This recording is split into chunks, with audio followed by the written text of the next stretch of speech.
Pessoal do Stat Dados, tudo bem? Aqui é o Flávio Clésio de novo e a gente vai dar continuidade na nossa série do H2O e agora a gente vai falar um pouquinho sobre a Distributed Random Forest ou florestas aleatórias distribuídas, tá? Nesse vídeo.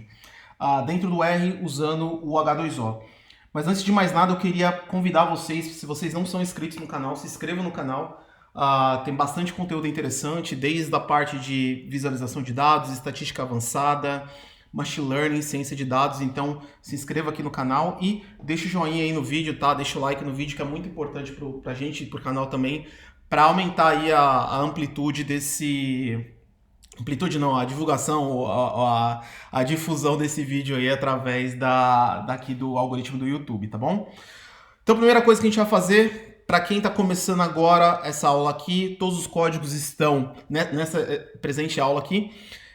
Todos os códigos estão aqui dentro desse projeto no GitHub chamado statdados-h2o, acessível para qualquer pessoa. Se você é usuário do GitHub, só dá o clone no repositório. Se você não é um usuário do GitHub, quer somente fazer o download dos códigos, só entrar aqui na URL, clicar nesse botãozinho verde aqui, Clone or Download, e clicar na opção aqui Download Zip, que todos os códigos, não só dessa aula de hoje, mas de toda a série, vão estar dentro desse arquivo zip, tá?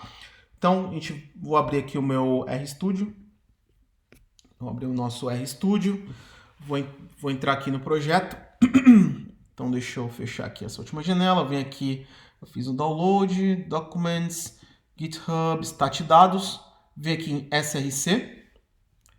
Depois do SRC, eu entro aqui em Random Forests. E agora a gente vai fazer um problema de classificação também. Tem tanto o H2O em relação à parte de regressão e classificação, mas aqui eu vou explorar a classificação só por conveniência. Mas os dois códigos estão funcionais, só entrar lá e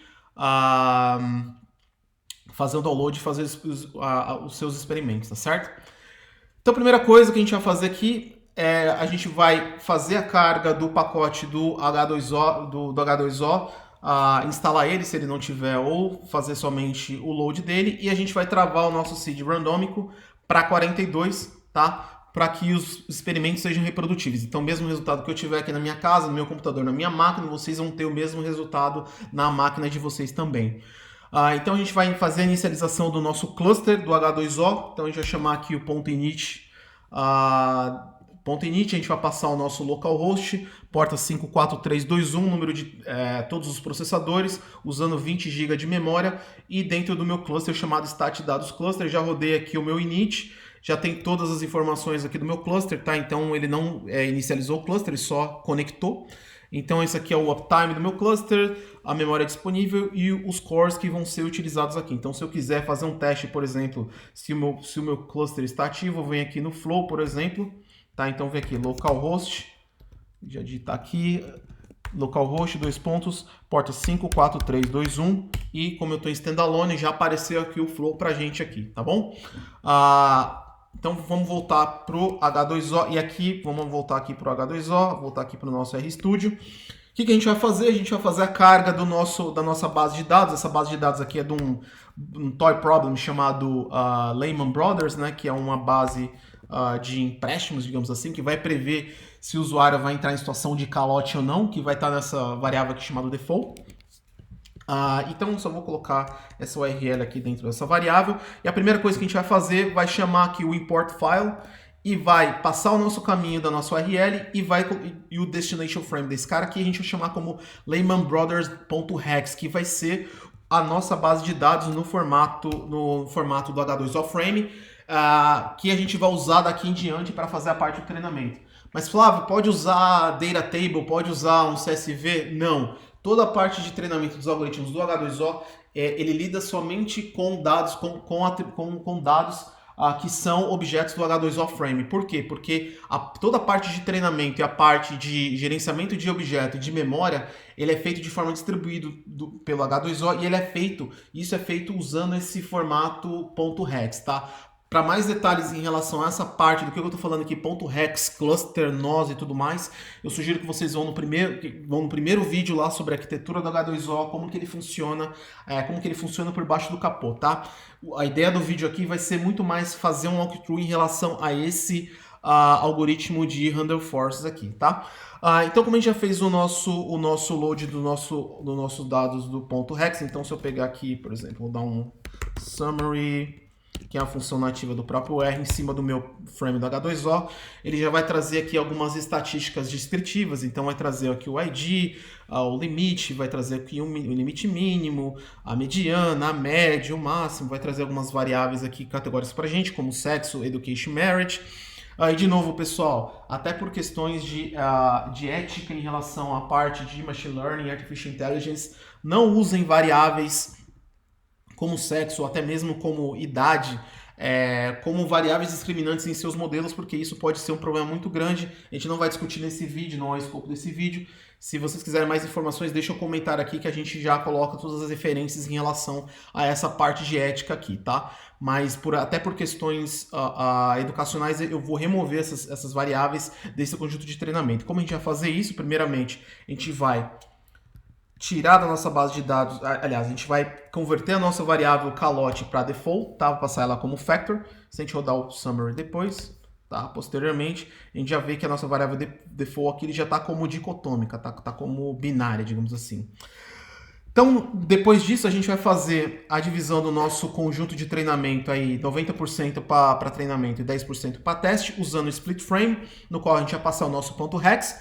Aqui o ratio a gente vai determinar, né, o quanto que vai ser para treinamento, quanto vai ser para teste. Nesse caso aqui, a gente vai colocar 90% para treinamento e o nosso seed randômico, que no nosso caso a gente parametrizou como 42. Então vamos chamar o nosso split frame aqui, criamos o nosso objeto do tipo split. E agora, o que a gente vai fazer? Esse objeto split ele tem dois folds. O primeiro fold é a parte de treinamento e o segundo fold... Opa, deixa eu voltar aqui. E o segundo fold é a parte de teste, certo? Então a nossa variável dependente, que é a variável que a gente vai tentar prever aqui, o calote no nosso caso, né? A gente vai chamar aqui de default, né? Que vai estar dentro dessa variável chamada y aqui, vai ser o default. E as variáveis independentes vão ser aí as informações de pagamento, as informações de transações e por aí vai. Tem um vídeo somente dessa parte de load de dados, por exemplo, então eu recomendo que vocês vão lá nesse vídeo, que eu explico algumas das variáveis. A ideia do vídeo aqui não é falar sobre feature engineering, feature extraction, nada disso, é mais fazer o walkthrough dentro do modelo do Random Forest usando um pouquinho do Flow, tá? Então, de novo, aqui eu vou tirar a variável sexo, ou gênero, digamos assim, do meu objeto X. Eu vou também tirar a idade aqui também, que eu não quero fazer nenhum tipo de discriminação nem por idade nem por sexo aqui. Então essas vão ser as minhas variáveis independentes. Então eu vou rodar aqui o X. Opa, deixa eu rodar. Não sei se eu rodei o Y também, então eu vou rodar os dois juntos. Y e X atribuídos. Então a gente vai passar para a parte do treinamento de modelo. E novamente, se a gente quiser saber todas as variáveis, todas as funções em relação a cada um dos algoritmos do H2O, é só colocar ponto de interrogação, H2O, ponto, o nome da função. No nosso caso aqui, Random Forest, tá? E aqui tem toda a descrição de todas as variáveis aqui do nosso modelo, tá? Então tem a parte de MaxDep, por aí vai. Então, primeiramente eu vou atribuir aqui a minha variável, o X, né, que vai ser as minhas variáveis independentes, o Y, que eu chamei já de Y anteriormente, vai ser a nossa variável dependente, o Training Frame, que vai ser a nossa base de treino que a gente vai passar, o Validation Frame, que aqui só por questões de conveniência eu coloquei a base de teste, mas aqui pode ser qualquer outro tipo de base, desde que seja do objeto H2O Frame. E aqui é uma coisa interessante que é o seguinte, a gente pode fazer aqui já na parte de treinamento, fazer a validação do modelo em relação, se a gente estivesse chamando, por exemplo, uma base holdout, né, que é uma base isolada da parte de treino, completamente isolada, a gente faria a conversão e colocaria aqui esse validation frame. E o que isso significa? Imagina que vocês têm um pipeline de treinamento, por exemplo, que é um treinamento contínuo, no qual vocês têm uma base que é, por exemplo, sei lá, anotada por humanos, ou seja, um ser humano foi lá, avaliou aqueles casos e são casos, digamos assim, que é a fonte da verdade. E aqui, inúmeros treinamentos desses modelos podem ser feitos validando contra essa base que foi anotada por seres humanos, digamos assim. Então, o algoritmo ele já sai completamente, digamos assim, reliable, né, confiável, de que ele já passou da parte de validação com os dados totalmente separados do conjunto de treinamento, tá? Então o H2O já dá isso por default. O número de árvores aqui vou colocar 150, não vou colocar 150, vou colocar 900 árvores diferentes. Acho que ele vai dar um overfitting, tá? A profundidade das árvores aqui, eu vou colocar somente, a minha árvore vai ter como profundidade 10. Então, seja, se eu tivesse, por exemplo, imagine que se eu tivesse uma árvore de decisão, por exemplo, né? A profundidade nesse caso seria, vamos olhar aqui nesse exemplo, então, nessa árvore de decisão especificamente aqui, eu tenho 2 nós de profundidade, né? Então eu tenho esse primeiro nó aqui, né? Eu tenho a nossa raiz, o primeiro nó de profundidade e o segundo nó de profundidade aqui nessa segunda árvore. A grosso modo, o que a gente está falando é o seguinte, e essa é uma coisa que tem que ser, que é uma dica, que é esse atributo de profundidade de árvore é um atributo muito sensível à parte de overfitting. O que eu quero dizer? Se você, como um cientista de dados, um engenheiro de machine learning, for lá e fazer uma atribuição de uma árvore de decisão, por exemplo, com 300, com o nível de profundidade de 300, provavelmente você vai ter uma árvore muito específica que ela vai servir para o seu conjunto de treinamento, só que ela não vai generalizar quando tiver casos um pouco diferentes daqueles específicos, tá? Então, por isso que é uma variável insensível, isso vai muito do domínio do negócio e isso vai muito da distribuição das variáveis, tá certo? Então, eu vou voltar aqui no R de novo, vou colocar o meu MaxDep como 10, só para fins educacionais. Aqui entra um outro lance que eu queria mostrar para vocês, que é o seguinte, a parte de Model ID. Uma das coisas legais do H2O é que aqui eu estou trabalhando como standalone, mas imaginando que a gente tem, sei lá, um cluster de H2O, uma máquina gigante que vários cientistas de dados têm acesso. Cada experimento que eu faço, cada configuração, cada setup, se eu consigo colocar o nome nesse treinamento, então nesse caso aqui eu vou colocar Random Forest Model, Stat Dados, Ascend, Feature, Engineering, por exemplo. Qualquer pessoa que tiver dentro do cluster e quiser fazer o gerenciamento desse treinamento, né, ou seja, viu como que eu rodei, quais foram os parâmetros, ela consegue identificar justamente já com esse nome desse modelo. Isso a gente vai ver mais especificamente no Flow, tá? Balance Classes, o que ele faz? Ele faz um oversampling da classe que tiver menos registro, ou seja, ele faz uma super amostragem da classe que tiver menos representado. O que isso significa? Então imagina que a gente tem um problema de fraude, tá? Aqui vamos trazer para o nosso problema aqui do nosso Lehman Brothers, né? Uma parte de empréstimo. Imaginando, por exemplo, que no nosso caso, o nosso banco Lehman Brothers aqui, a gente foi extremamente racional e a gente sempre deu 99%, a gente sempre teve 99% de pessoas pagando os seus empréstimos e a gente tem 1% ali que geralmente dá calote, tá? Isso pode ser transfigurado também com um caso de fraude. Se a gente for levar para a acurácia propriamente dita, se a gente rodar toda hora, se toda predição que a gente der sempre o caso da variável que tem a maioria dos casos, nesse caso aqui, no nosso caso aqui, é o caso de não default, ou seja, as pessoas sempre pagam, o nosso algoritmo ele sempre vai ter 99% de acerto, o que teoricamente seria uma boa coisa. Só que em todos os casos de predição que a pessoa entrou em calote, ou no caso de fraude, por exemplo, que houve uma fraude, que teve um prejuízo financeiro, esses casos, que são os casos que dão a maioria dos prejuízos, o algoritmo não conseguiria prever. Então o que o H2O ele faz aqui? Ele fala assim ele faz o seguinte, ele fala, cara, eu vou olhar a distribuição dos seus dados e a classe que tiver menos representada, eu vou criar mais amostras para que ela fique equilibrada, para que eu aumente o meu poder de discriminação de um caso, tá? Basicamente é isso, tá bom?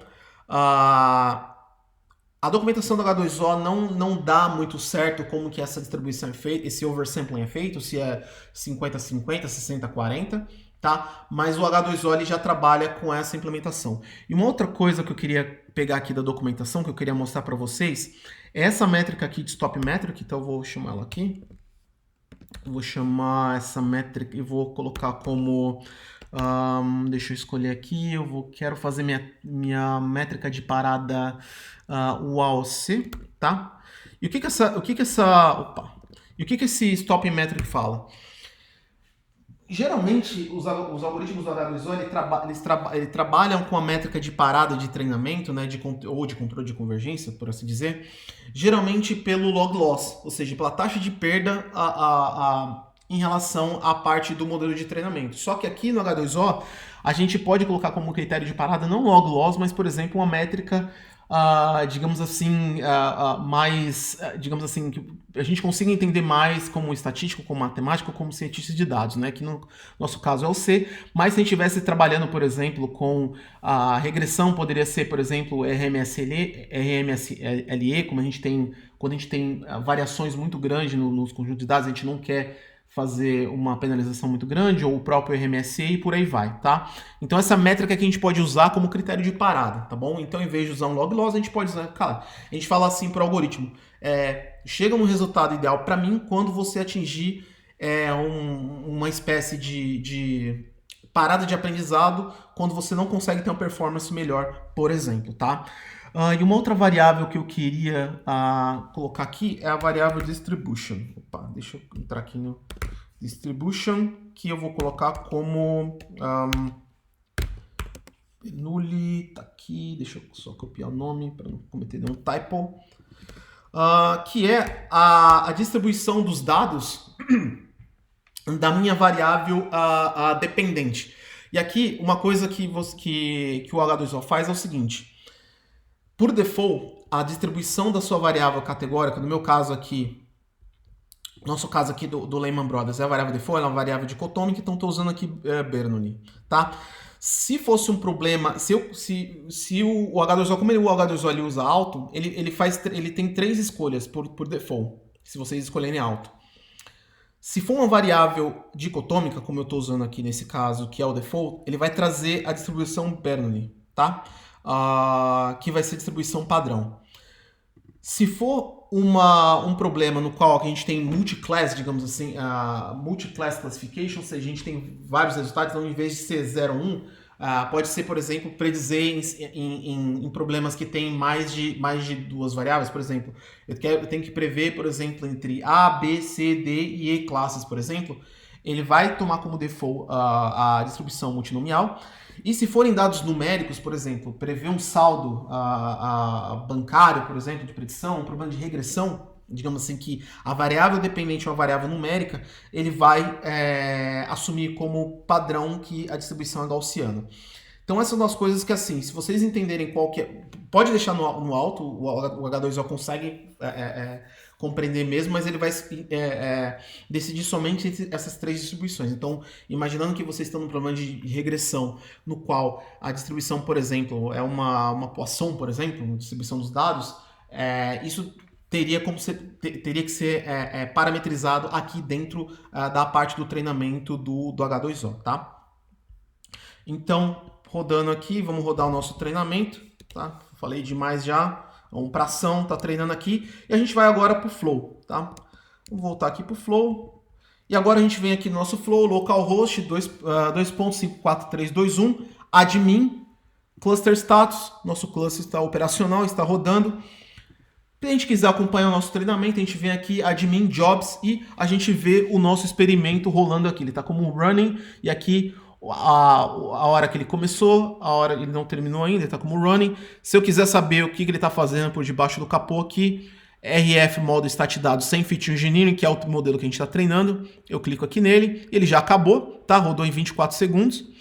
E se a gente quiser saber, por exemplo, e esse aqui é o que é o nome do modelo, né? Então aqui já tem vários experimentos que eu já tinha feito, então tem um experimento aqui com GBM que eu tinha feito anteriormente, algumas transformações e por aí vai. Se eu quiser saber, por exemplo, aqui dentro do Flow, essas informações em relação a esse experimento, é só clicar nessa opção aqui, Actions, aqui nesse ícone chamado View, e aqui eu já tenho todos os parâmetros, todos os parâmetros do modelo e todo o histórico desse treinamento. Então, essa é uma das vantagens do H2O, que se eu tiver dentro do cluster, aqui no meu caso eu estou como standalone, mas imaginando que a gente está num cluster aí que eu tenho fazendo treinamento com 10, 20 cientistas de dados diferentes, e que cada um está rodando seu experimento, esses experimentos já têm o seu registro, tanto o registro do seu treinamento, dos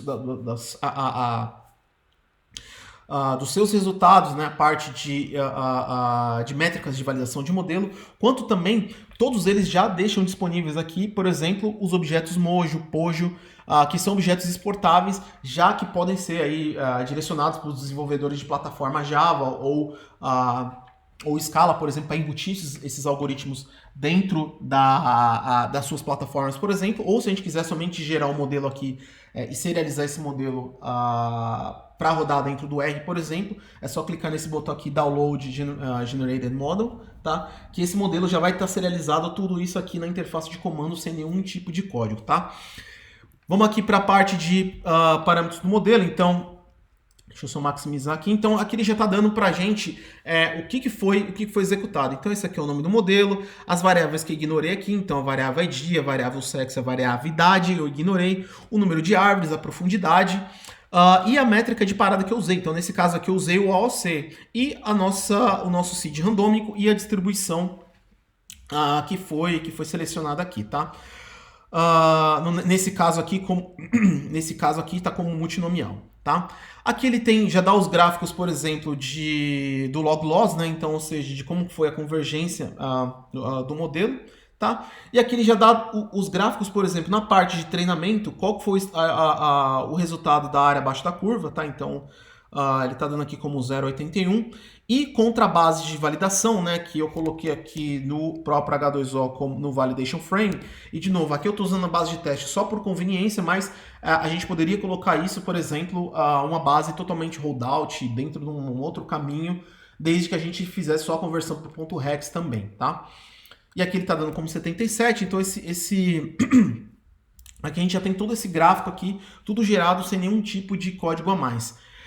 A importância das variáveis, então ele está dando aqui para a gente. Então a gente vê que as variáveis de pagamento, né, o pagamento das parcelas, digamos assim, são as variáveis mais importantes aí que como preditoras, digamos assim, se a pessoa vai entrar numa situação de default ou não. Tem também a própria árvore de confusão aqui também, tá?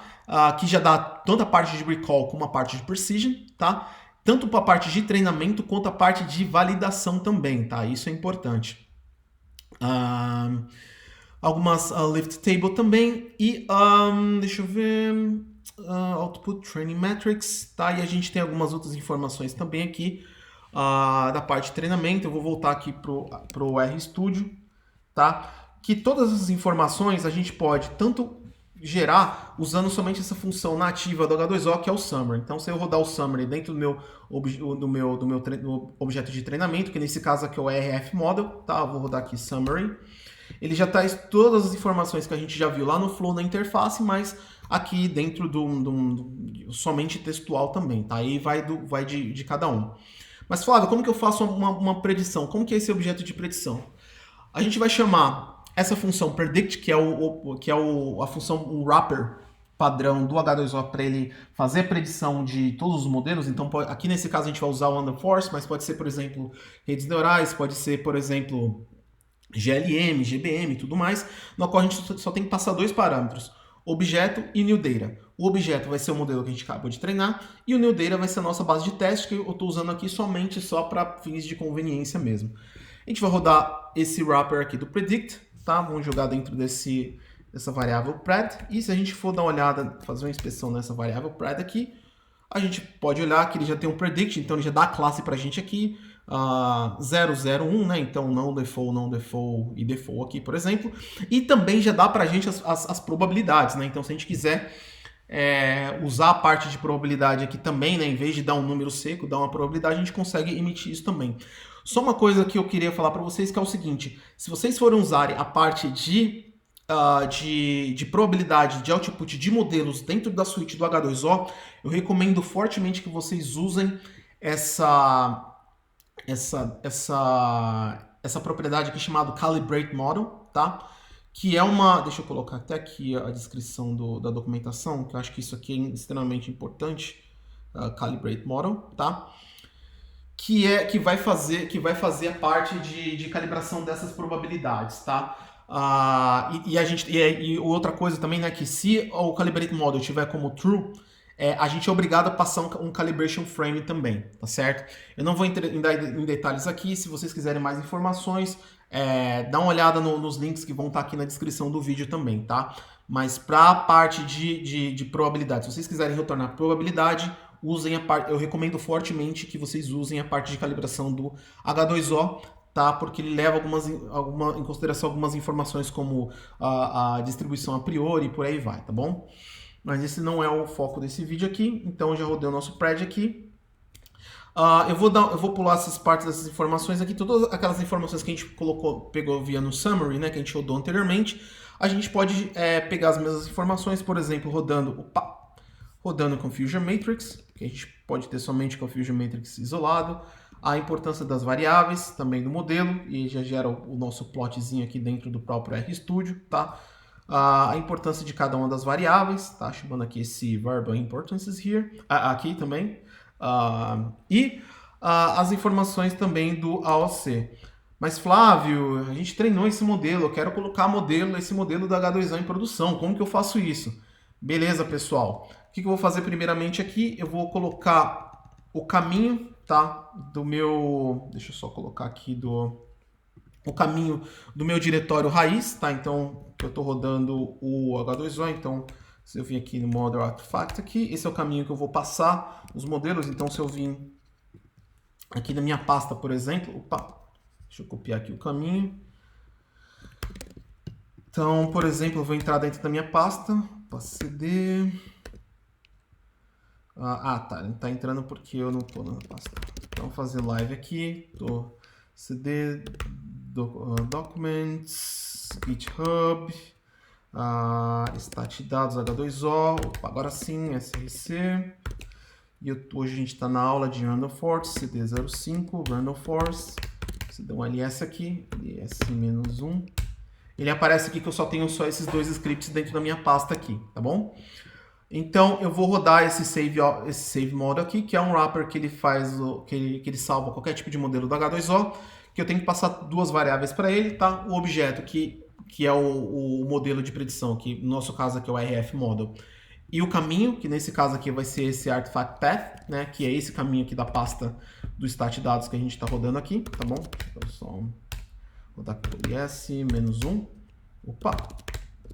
is-1, tá? Deixa eu aumentar a fonte aqui, vou rodar de novo, pronto. E eu vou salvar dentro desse caminho. Vou salvar esse modelo. Bom, pegou, ele vai trazer uma porcentagem aqui, acho que rodou tão rápido que nem rodou a porcentagem. E se eu rodar aqui novamente, eu já tenho esse novo objeto aqui, que é o nome do nosso modelo, que é o Stat Dados RF Model sem Feature Engineering, por exemplo. Mas Flávio, se eu quiser, vamos supor que eu estou querendo que eu peguei esse modelo de algum outro cientista de dados e eu quero fazer a validação. Como que eu faço a carga desse modelo dentro do R? Fácil.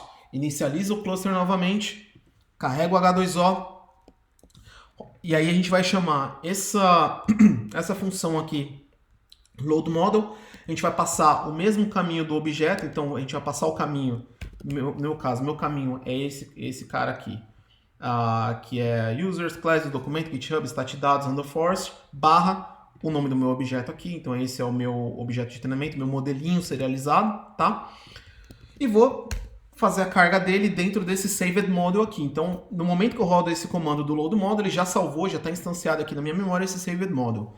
Se eu quiser fazer uma predição com esse modelo que foi salvo, por exemplo, eu vou chamar o meu wrapper do predict, no qual eu vou ter que passar o object, que vai ser o saved model, que é o modelo que eu acabei de fazer a carga, e os new data, que aqui no meu caso aqui eu estou passando somente a base de teste, só por conveniência, tá? Mas aqui pode ser qualquer outro tipo de dado. Então, se eu rodar esse comando aqui, dentro do meu model predict, eu rodei esse cara, e se eu posso rodar tanto o print, quanto eu posso rodar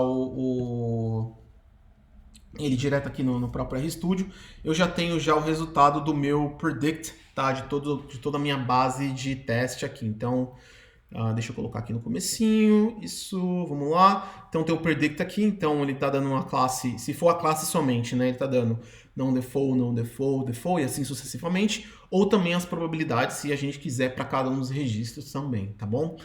Mas Flávio, você falou na primeira aula sobre a parte de serialização para Mojo e Pojo, para quem quiser embutir isso dentro de aplicações Java ou Scala. Como que faz isso? Mesma coisa, então a gente vai chamar essa função aqui, download Mojo, no qual a gente tem que passar somente o modelo que a gente vai serializar, tá? O caminho, que nesse caso aqui está como artifact path, e ele vai gerar o ponto jar também. Então, se a gente rodar aqui, deixa eu dar um clear novamente, se eu rodar um ls-1 aqui, esses são os objetos que eu tenho na minha pastinha agora, tá bom? Mas se eu rodar esse download Mojo, ele vai fazer a serialização. Então, ou seja, vai pegar esse modelo da memória, vai transformar no objeto e salvar em disco, tá? E se eu rodar aqui novamente, eu vou dar um clear ls-1, e aqui eu já tenho o meu H2O generated model.jar e também eu tenho o zip. Então, com esses dois arquivos aqui, é só passar para o seu desenvolvedor Java, Scala, que esse desenvolvedor, essa desenvolvedora já consegue embutir esse algoritmo em produção também, tá bom? E se a gente quiser importar esse modelo novamente, tá? Eu vou passar só o caminho aqui do ponto jar, então preciso somente passar esse ponto jar, então eu vou dar esse paste aqui, pra vocês saberem que é esse ponto jar. Então, todo o caminho que eu tinha passado aqui, for stat dados sem feature, ponto jar. Então, se eu colocar aqui o meu caminho, tá? Handle force, aqui rf models sem feature engineering, model generate, nesse caso aqui, que é o ponto jar, tá bom? Vou fazer o import desse modelo, import do modelo Mojo, nesse caso que eu estou usando aqui. E se eu quiser fazer uma predição, né, usando aqui o predict, eu vou chamar esse import model, que eu já rodei aqui no import Mojo aqui. Vou chamar import model, novo conjunto de dados, e vou rodar uma predição e já vou salvar ele num data frame também, tá? E aí, esse model predict import, estou fazendo as predições aqui com o modelo que eu acabei de importar do ponto Mojo, tá? Então aqui tudo transparente, tudo sem nenhum tipo de caixa preta aqui também, tá bom? Então aqui a gente já tem um predict, que a gente já rodou, que a gente vai ter aqui os casos de não default, default e as probabilidades também, tá certo, pessoal? Então é isso, nesse vídeo agora a gente falou um pouquinho da parte de treinamento aqui, de algumas features da parte de handle force, tá? Para a parte de classificação, toda a parte em relação ao flow também, que a gente deu uma olhadinha aqui, a parte de que todos os gráficos podem ser exportados, e até mesmo a parte de importância de variáveis. Então, e todos os jobs eles têm um tracking dentro aqui do cluster, né? Tanto é que o experimento anterior que eu tinha feito aqui na GBM, ele está aqui no registro aqui do próprio cluster, tá? E todos eles são auditáveis, né? Pode entrar e qualquer parâmetro pode ser, digamos assim, revisto, tá bom? Então é isso pelo vídeo de hoje, pessoal. Então até a próxima. Novamente, deixa o joinha aqui no vídeo, é bastante importante aí pra gente colocar esses materiais educacionais aqui no algoritmo do YouTube também. E se você não é inscrito no canal, se inscreve no canal também, tá bom? É isso aí, valeu e até o próximo vídeo.